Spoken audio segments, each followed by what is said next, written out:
welcome to a new edition of Political Smackdown. We have our usual crew here today: Andy Dedman, Betsy Wells, Wes Westmoreland, and I'm Mike Philbeck, your host today. We're going to start off with something a little bit different, and we're going to just mention the death this past week of Ted Turner. Ted is certainly the one who started 24/7 News. Without Ted, there would have not been a Channel 33 for many years in Cleveland County that Greg Tillman ran. He made that possible. He made the Atlanta Braves America's team by putting their games on everywhere. Wes, get us started and just about the passing of this icon in American media. Well, it certainly changed news, but the one thing I felt was rather ironic was that he died within just a few days of Bobby Cox. Yeah, and Bobby Cox, of course, for those that don't keep up with it, was the longtime manager of the Atlanta Braves. Yeah. Andy? Well, you can't think about cable news and not think about Ted Turner. I mean, it's just unbelievable. And, you know, I still remember when he won the America's Cup in '77, he was so drunk he fell off his chair. I mean, but he was an American icon. There's no doubt about it. He was fascinating. Now, I don't agree with everything about him, but you know, he was the only one that could have done what I can remember when he on Channel 36 in Charlotte back when I was just a kid, and they couldn't pay their bills. He did a telethon. He came up here and got on TV and stayed on that telethon to raise enough money to keep it floating. All right, Betsy, your thoughts Well, about I Ted certainly Turner? didn't know that, but when you look at Ted Turner, I remember when he came out with, like CNN, a 24-hour news station. What news can you talk about for 24 hours? And now look what's on cable news now. And of course, he was a giant in the sports world with the Atlanta Braves and Atlanta Hawks, and then into the Salem world, even though he may have had that memory about falling off his chair. He certainly was a controversial figure about some of the things he said, but what he did for the news, the media, and also for the sports, and also a philanthropist. He was, and he was an interesting person. Betsy, he was so far out in left field, he makes you look like a right wing. I don't know how I'd take that one. But he was different, but he did make a major contribution to American telecasting, broadcasting, and so forth, whatever we need to say. And I think he changed some in his later years and was no longer an atheist, he said. I don't know how far he came in his faith, but I hope he came to where he needed to. All right, let's move to the local stuff first this week. Well, and the gift that has replaced the school board as the gift that keeps on giving. This week, the Kings Mountain City Council met in a special called meeting at 5 o'clock on May 12th.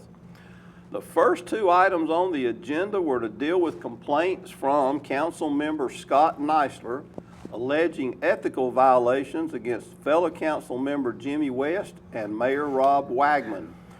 Neisler said it was not revenge, but that these ethical violations had been done by these two members, and he had already asked for them to be considered when the council voted last month in a 5-2 vote to spend $20,000 to investigate ethical violations against Scott Neisler.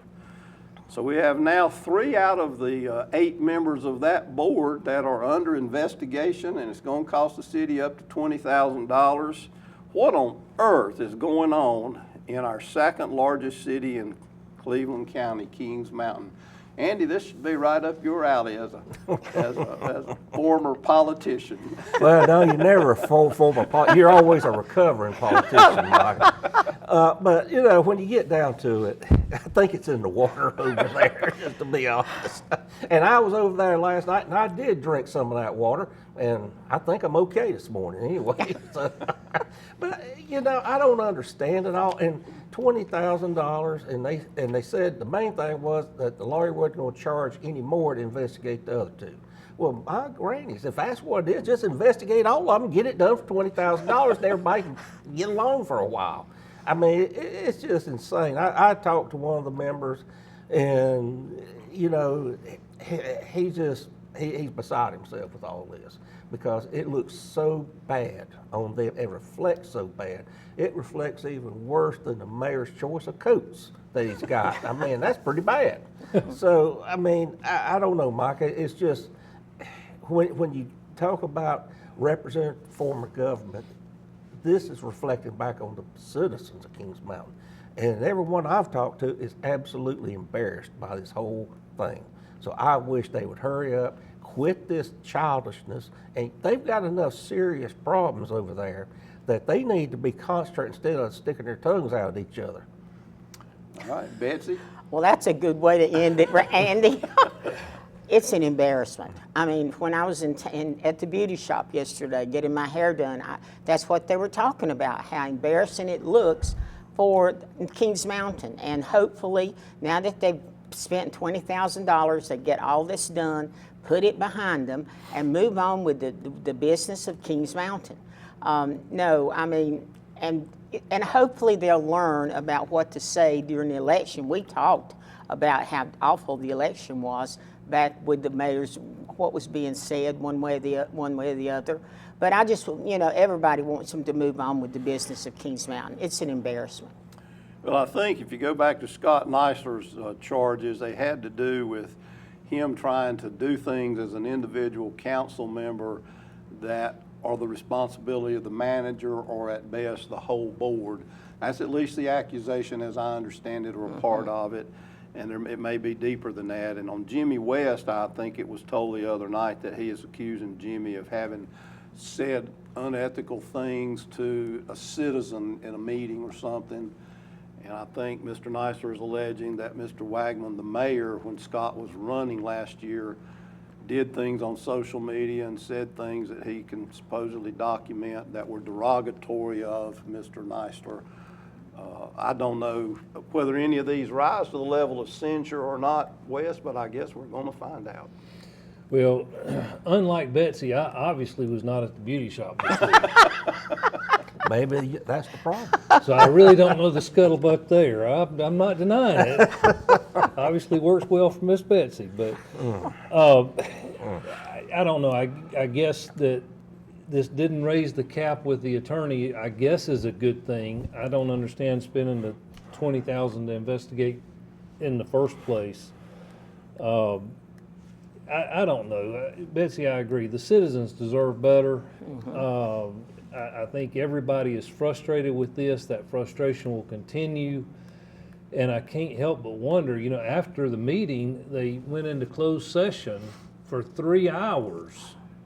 And I wonder if some of this wasn't why it took quite so long to make a decision. They wound up giving the manager a 2% raise. That's apparently all that came out of a 3-hour meeting. I don't know. It seems like a lot of time's being spent on this. I agree, Mike. The slander, the inappropriate comments allegedly are going to be hard to prove as a violation of anything. I guess the only thing we can say, Mike, at least this isn't Rocky Mount. Yeah, and what he's referring to is on the day before we taped this, there was an actual fist fight between 2 council members in the city of Rocky Mount in North Carolina that has made the news. So it could be worse. So yeah, it could be worse. I guess. Well, Wes mentioned briefly, Andy, before we move completely on, that the manager, who's been there a year basically and has resigned and threatened to resign multiple times, they've apparently talked him into staying, and to do so in part have given him a merit increase of $5,000 or 2% on his $250,000 salary, plus his, I think, generous car allowance and so forth. I don't know how many towns of 11,000 are paying their manager $255,000 a year. I made the comment to a guy from Kings Mountain last night. I said, how in the world does a small town like Kings Mountain pay $250,000? And then how do they go and decide he deserves a raise? I mean, he's been presiding over a lot of this craziness going on. And some people have said he's involved in it and has made comments to people, citizens that are there, and who knows? Well, I have to say the former manager, Mr. Palanek, whose contract they did not renew, I think the gentleman came into a mess. I don't think he started a mess. No, but he's there presiding over it But right he now, and is. he's stuck with it. Well, he's not presiding. The mayor's The presiding. mayor's presiding. But he's in charge. And the manager had to deal with the fact that the two assistant managers have resigned. And so I don't know if, it was not a unanimous vote to give him this raise, but, cause there's been a lot of uproar. I believe it was 6-1. I believe Mr. Nystrom voted Mm-hmm. against it. Yeah, I wouldn't do it for that money, I'll tell you that. I understand. I don't say that that's too much for a manager, even in a town that size, if they're doing the job, but it is pretty high for a city that size in North Carolina. Well, if you don't lower your rates, you can have plenty of money to pay people, Mike. And they, by the way, they, for the 4th straight year, I believe, had double-digit raises. I know 2 straight years, and water and sewer is going to be in their budget this year. Not 2 or 3%, but I think it's 10% this year, and I know it was 12.5% last year. And they had them 2 years before that on a 3-year plan. So their once low water rates are no longer their once low And water that's on the rates. heels of not lowering the tax rate. But And- then you've got the concern about all the problems they've got with infrastructure, having to replace water and sewer lines. Yeah, and that may, and part of the problem they may be having is they did not have water rates high enough to sustain proper capital improvements to their system. That may be part of the problem. And it Well- all comes down to what's going to happen with the citizens at the next election. Citizens don't like furor and discontent in their council meetings. Well, Kings Mountain's always been pretty entertaining, just not to Well, it's disagree. entertaining. It's always been pretty entertaining, though. It's always been the political hotbed of the cities in Cleveland County, as Yeah. long as I can remember. Well, folks, we're going to go to break a minute or two early so that when we come back, we can spend the last half of the show talking about the framework for a new budget and constitutional amendment proposals in North Carolina.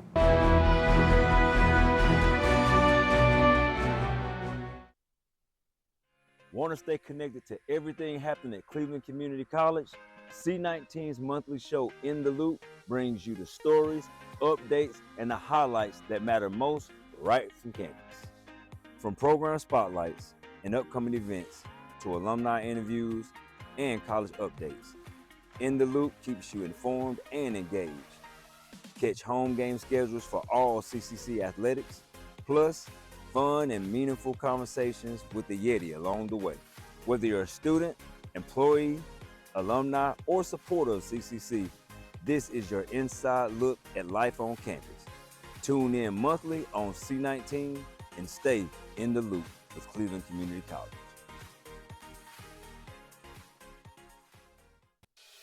Washington Outreach Ministries is one of the largest emergency food pantry in Cleveland County. We feed about 15,000 people a month. We have bi-weekly distribution every other Friday, and we serve them with all type of product, not just food product, but all type of necessities. Anything that they need, we have here and we can supply it. Food is available every day, but we offer bi-weekly distribution so the mass of Cleveland County can come through and enjoy some of the food products that we have here.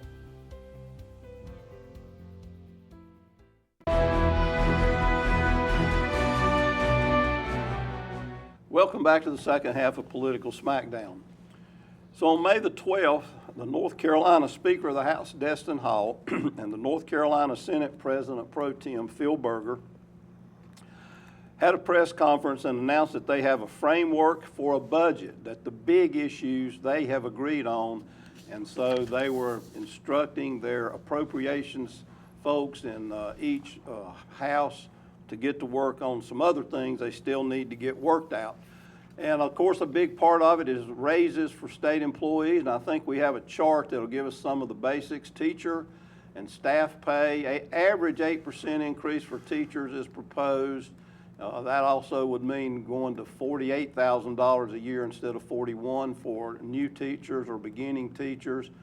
$1,000 bonus for teachers and staff, an extra $500 for those that make less than $75,000 a year, which would be, Betsy, most teachers would get Right. a $1,500 bonus. Right. And that's I'll tell y'all why they're doing that, in my opinion, is this is not retroactive. It starts July 1, and so that is to give them a bonus to make up for what they didn't get this year, is essentially what that is for.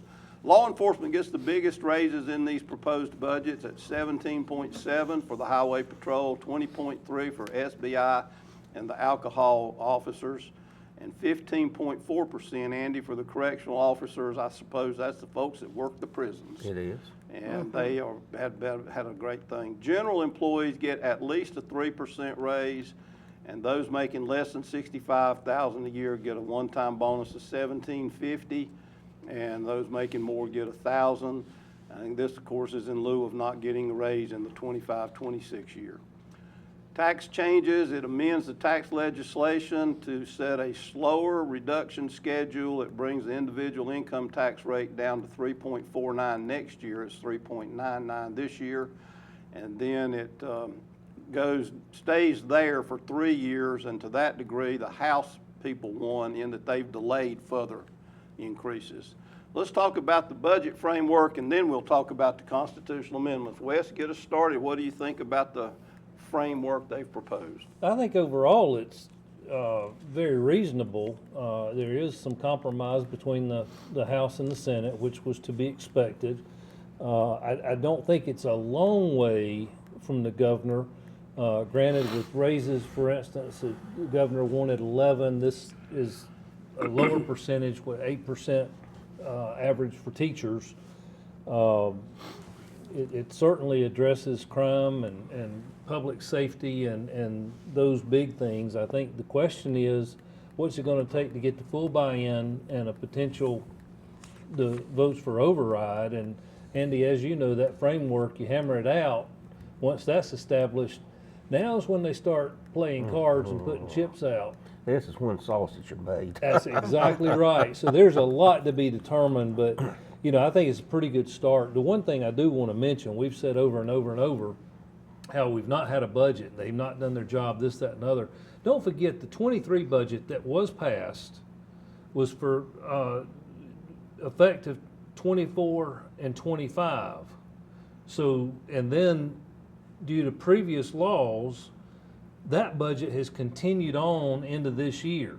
So we've really not been without a budget, as has been so often said, and we've simply continued the 25 fiscal year budget into 26.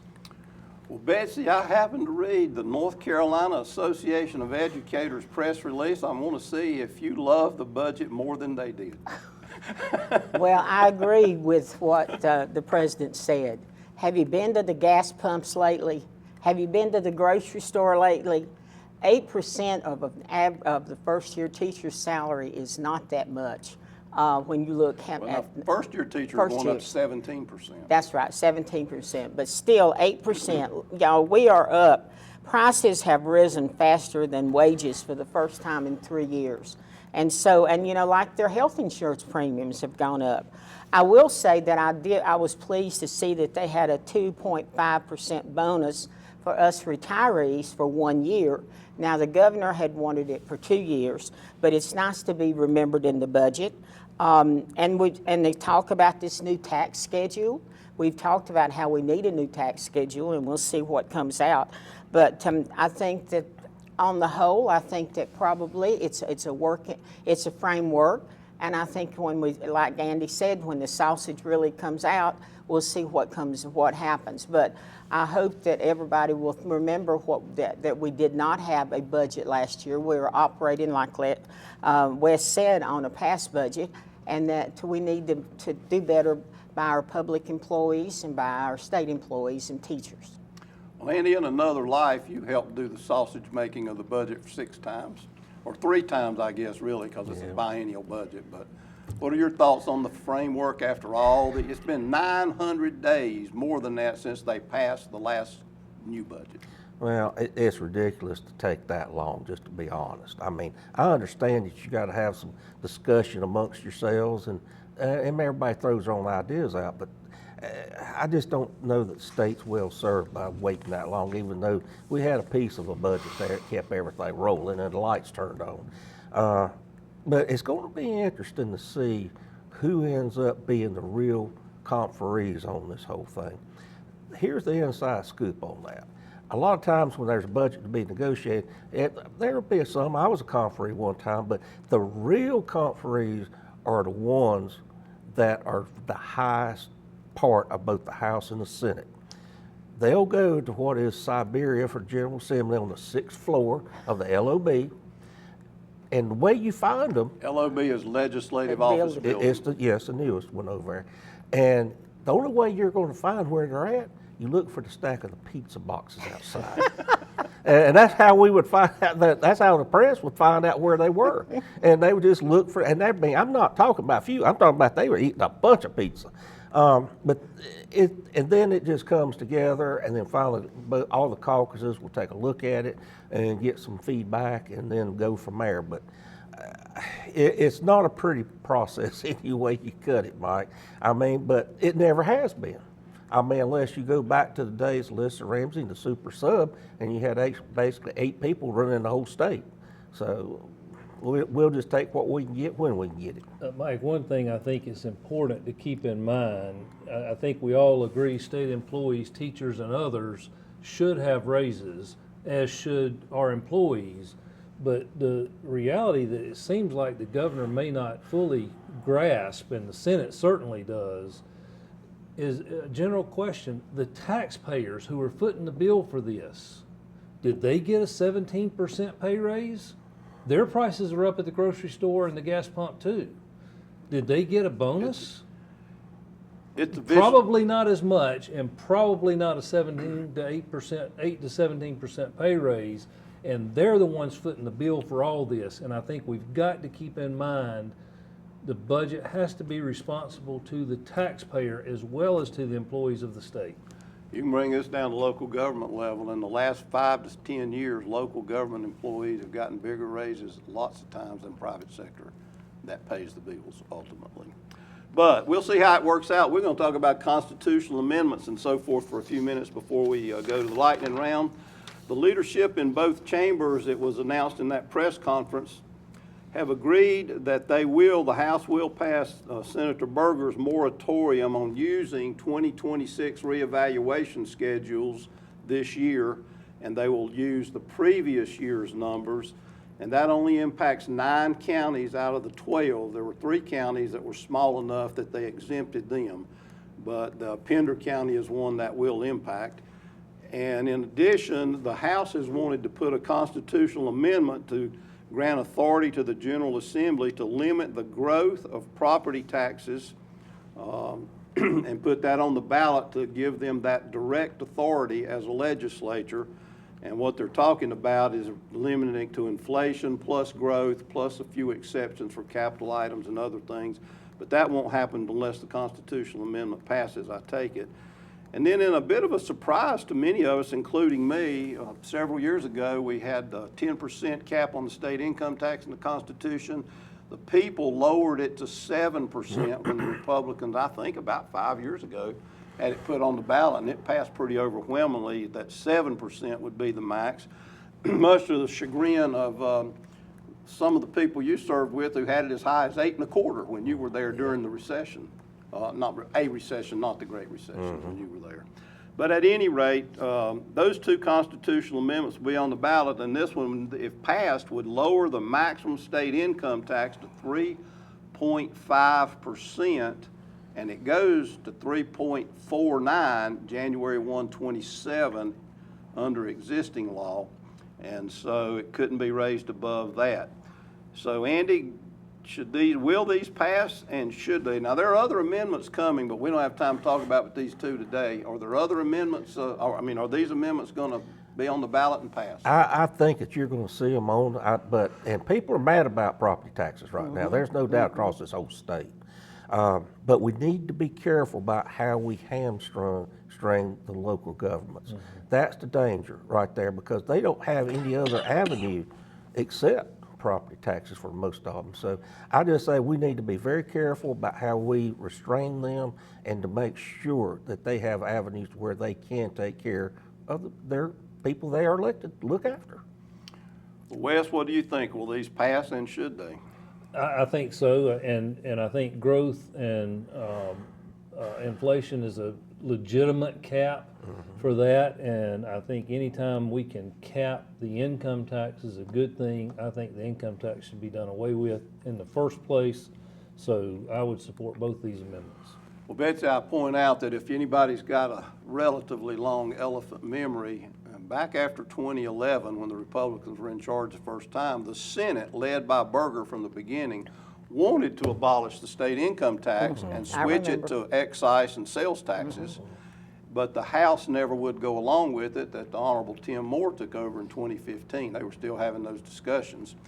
And so, Andy and Betsy, what I think, Betsy, come to you next. I think part of what's going on here to lower it to 3.5, I wouldn't have been surprised at 5. I was surprised at 3.5. That's a Three big and a half. step. It's a big step. I mean, that's going down 3.5 points where they just went from 10 to 7. They're cutting it basically in half if this passes, and I don't have much doubt the people will pass I it. think it I will. think the people will pass it. Anytime you put something in front of them to reduce their taxes, I think Let me overall finish my they point, will. and then you can talk. My point is, Berger's wanting to get it as low as he can on the way out. Yep. That's what I'm thinking. All right. go Oh, ahead. he does. I mean, he is on the way out. Just that people will vote to lower their taxes. But I agree, I'm leery about, are we going to hamstring the General Assembly? Are we going to have government to be able to pay for government? Well, we'll see what happens. Let me point this out that I did figure out. I had it wrong in my notes I originally sent to you all. A veto can be overridden by 3/5 of the members present and voting. A constitutional amendment takes 3/5 of the total members of each body. So no matter if 5 people are absent, you'll still have to have 72 votes in the House and 30 votes in the Senate, which does certainly means you have to have a minimum of 1, if not more, Democrats to vote for these. And I guess my on the way out question, will at least a few Democrats vote to put these on the ballot? Andy, I quick. know 3 that will. Okay, Betsy. I agree.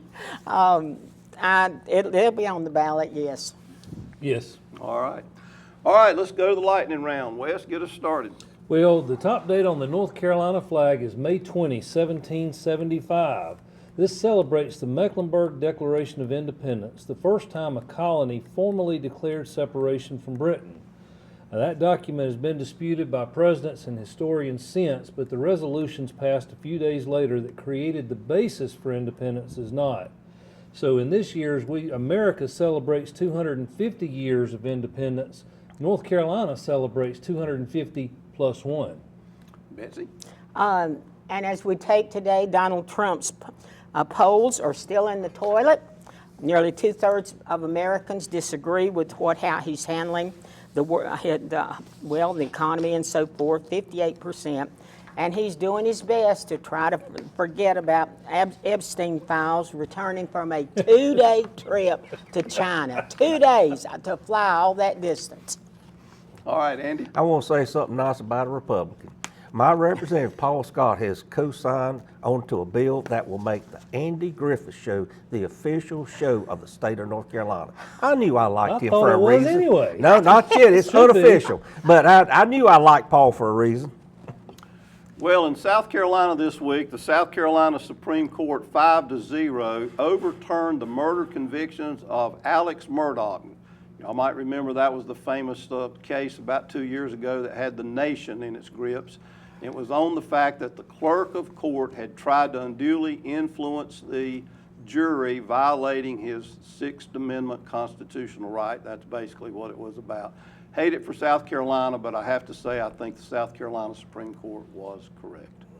Come back again and join us next week for another edition of Political Smackdown.